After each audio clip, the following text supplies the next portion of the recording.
Let's roll.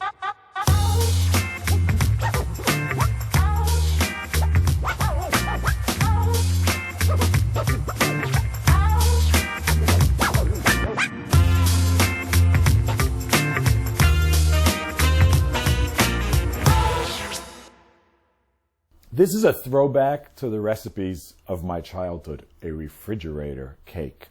But I'm dressing it up by calling it a no-bake ricotta cheesecake. And it has all the things you like about the cheesecake except for the fussy baking part. Very easy to put together, but to begin, you have to make a crushed graham cracker crust. And to do that, I have to get very angry.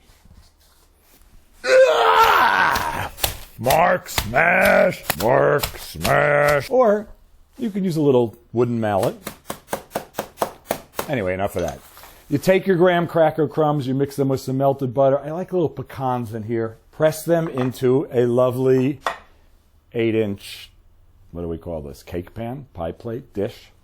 So that's step A. Step B, there's another odd thing about this recipe.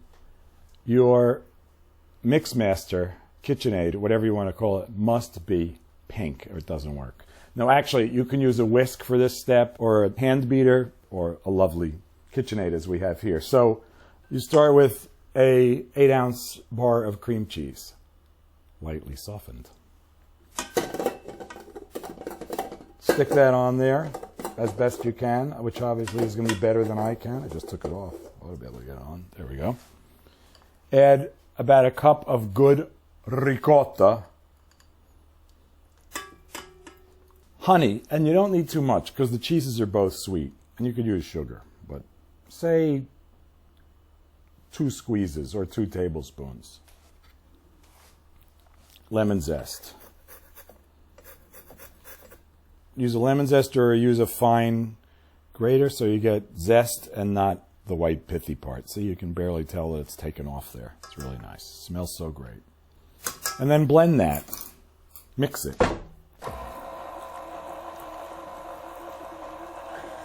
And you don't have to get carried away. This is fast.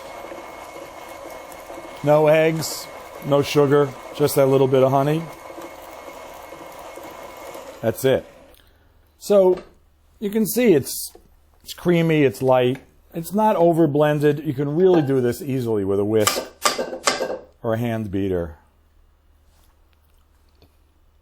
Somewhere between ricotta and cream cheese, which is about what you'd expect. And remember, you have a sweet crust, and you're putting blueberries or raspberries, strawberries, whatever on top. So the cheese part does not need to be that sweet. Now, you just spread that lovely stuff on top. So you have this nice light consistency, and then you just spread it over the crust. So the crust, we put in 2-3 tablespoons of butter in the crust. So it has some staying power, but you want to be a little careful here not to overdo this or this happens and your crust starts to fall apart. I'm going to fix all the errors with the blueberries. No one will know. And then this will all firm up in the fridge. So it's blueberry season. It's midsummer, obviously, but raspberries, strawberries are good here too. So you have a sort of rugged looking cheesecake here, but you want to cover the cake, embed the blueberries in the cheese mixture, and then pop it in the fridge. Wait an hour or 2. Okay, we've waited the requisite, I don't know, couple hours.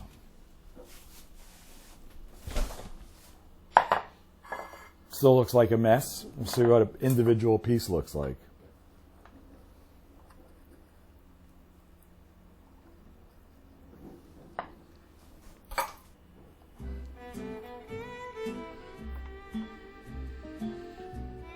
Okay, so it's not the perfect square, but the second one will be. It looks pretty good. No bake blueberry cheesecake. Mark light.